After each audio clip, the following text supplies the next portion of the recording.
Madame, Monsieur, bonsoir et bienvenue dans cette édition. Le Conseil général des Yvelines en France va accompagner le Togo dans le processus de décentralisation en cours dans le pays. Son président, Monsieur Pierre Bédier, a évoqué le sujet avec le président de la République ce mardi au cours d'une audience que celui-ci lui a accordée. Les questions liées à la politique étrangère du Togo en Europe ont également été abordées durant l'entretien. Écoutons l'hôte du chef de l'État au micro d'Arnold Kinou. Je voulais d'abord parler de l'image qu'avait désormais la République togolaise en Europe et plus particulièrement en France. C'est une image très positive d'un pays qui sait où il va, qui a su mettre toutes ses forces et son énergie en marche. Et à titre personnel, le président Faure est reconnu par ses pairs européens et français comme un grand président. Et je m'en réjouissais puisque je reviens au Togo où je n'étais pas venu depuis 6 ans et que de changements positifs, concrets pour les populations et vraiment en tant qu'ami du Togo, j'ai été très content parce que c'était pour moi une très bonne nouvelle à annoncer au président. Et puis nous avons parlé aussi de la décentralisation, de la nécessité peut-être, si la République togolaise le souhaite, et si le chef de l'État nous en fait la demande, le Conseil général des Yvelines, l'Association des maires de France, d'aider à cette transition vers la décentralisation, vers la gestion communale, vers les élections municipales.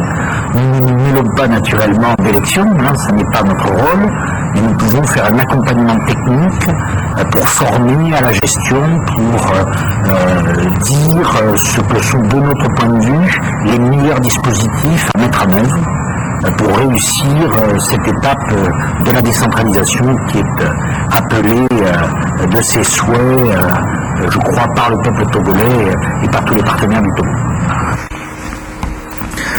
La 20e promotion du cours de santé publique pour cadre intermédiaire de développement sanitaire est en fin de formation. Ses membres ont reçu ce matin les félicitations du Premier ministre à l'occasion de la réception de leur diplôme. Au nombre de 19, ces lauréats sont désormais prêts à se mettre au service de leur communauté respective pour relever les défis des soins de santé de qualité. Reportage via Ziara Alpha et Diam Susuko. Ils sont donc prêts à accompagner des projets et programmes de développement sanitaire au niveau des districts dans leurs pays respectifs. Ces lauréats de la 20e promotion du Centre de formation en santé publique de Lomé viennent du Bénin, de l'Union des Comores et du Togo.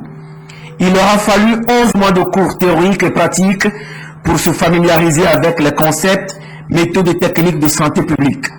100% de réussite pour une moyenne qui varie de 13,41 à 15,90. 11 mois de formation au CFSP de Lomé, ça a été vraiment un nouveau monde parce que on était tous des cliniques pratiquement. Actuellement, on est devenus des hommes de santé publique. Ça nous a permis d'avoir des compétences vraiment requises pour aller dans la lutte et peut-être dans l'éradication des problèmes de santé qu'il y a dans la communauté. Il s'est agi d'une formation où l'apprenant était placé au centre du processus pédagogique. C'est pour lui permettre d'acquérir des compétences dans la résolution des problèmes de santé pour améliorer la performance du système sanitaire. Ils sont effectivement en contact avec les communautés parce que nous voulons amener la santé jusqu'au niveau le plus périphérique possible. Que ce soit la santé qui aille vers le bénéficiaire, le centre actuellement, fait fondamentale, est en phase de transition pour mettre la formation dans le système LMD. L'actuel cours diplômant de santé publique pour cadre intermédiaire de développement sanitaire se déroule depuis 1995 grâce à un partenariat entre le Togo et l'OMS.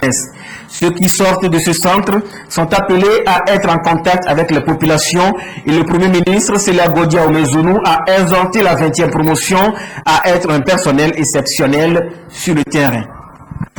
Il vous faudra dorénavant cibler en priorité les enfants, les mères, les jeunes, les travailleurs, les personnes âgées et d'une façon générale, toute population vulnérable dans vos interventions de promotion de la santé. Il vous faudra également vous donner corps et âme dans la bataille contre les maladies transmissibles dominantes pour obtenir soit leur éducation, soit leur élimination, ou tout du moins les contrôler efficacement. Nos pays sont en pleine transition épidémiologique. Les profils de morbidité et de mortalité montrent le croissement des maladies de transmissibles chroniques, notamment le diabète, les pathologies cancéreuses et cardiovasculaires. Le ministère de la Santé du Togo a désormais fait de la prise en charge des maladies non transmissibles et de priorité. Il vous faudra également prendre en compte ces pathologies comme priorité de santé publique.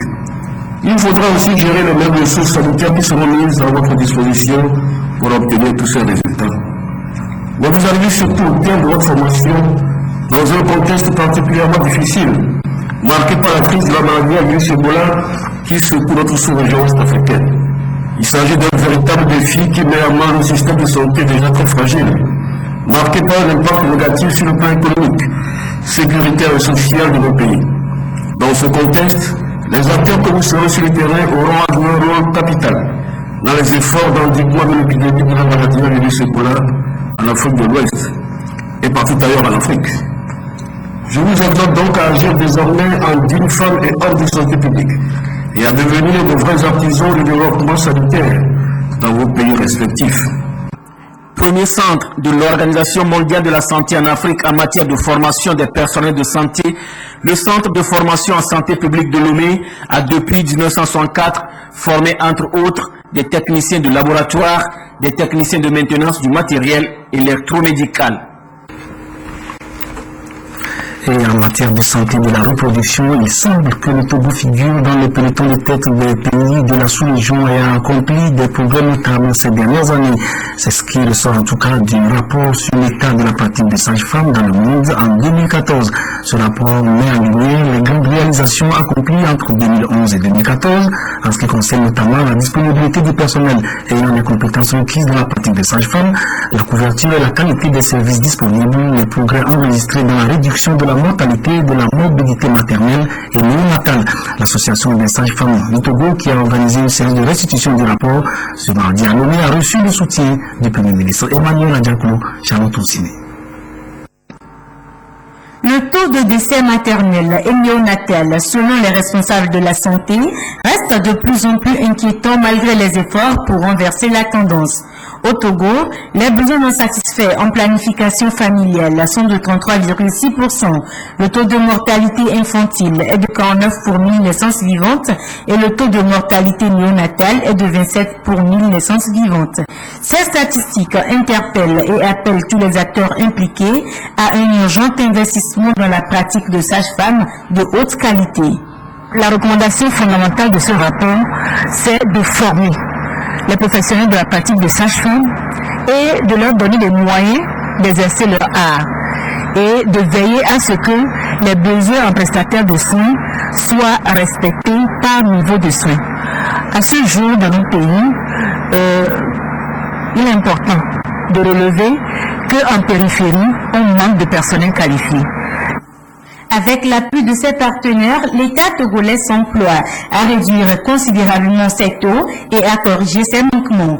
En témoigne son adhésion, entre autres, aux différentes résolutions et recommandations internationales. Son appui incessant à la CARMA, l'évaluation des besoins en soins obstétricaux et néonataux d'urgence. Le Premier ministre, Kwesi Seniagodi Aounezounou, en charge de la santé, a réitéré l'engagement du gouvernement à poursuivre les efforts. Il a invité en outre les prestataires à jouer efficacement les rôles qui sont les leurs. Le rapport 2014 appelle à un urgent investissement dans une pratique de sage-femme de haute qualité, afin de prévenir environ les 2/3 de tous les décès maternels et néonatals, sauvant ainsi des millions de vies chaque année. C'est dans cette optique que l'association des sages-femmes du Togo, que je salue ici, avec l'appui du Fonds des Nations Unies pour la population, nous restitue le présent rapport mondial, présenté à Prague en juin dernier.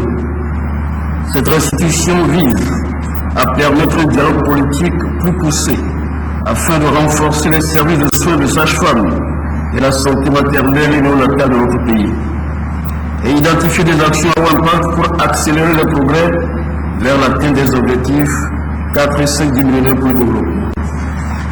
C'est en cela que je vous convie à vous appliquer dans les discussions pour sortir d'un plan d'action réaliste de mise en œuvre des recommandations du rapport.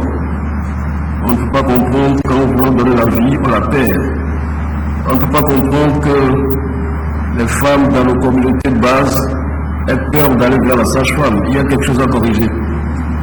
On ne peut pas comprendre qu'autant d'enfants meurent à la naissance et que beaucoup meurent par manque de soins dans les 5 premières années. Je crois qu'il y a un effort à faire, dont nous devons tous prendre conscience, et je vous encourage à travers cette étude et ce rapport dont vous rendez compte aujourd'hui, à proposer des solutions pour que nous puissions améliorer cette situation qui n'est pas bonne du tout. Je vous réitère notre engagement du gouvernement pour accompagner ce plan d'action afin qu'aucune femme ne décède au Togo en donnant la vie. Le rapport Sommeil 2014, qui prend en compte les 3 dernières années, constitue donc une référence et éclairera la négociation sur le programme de développement. Le Togo s'engage de ce fait à relever les différents défis qui s'imposent dans ce secteur. À ce prix, le prochain rapport sera beaucoup plus reluisant.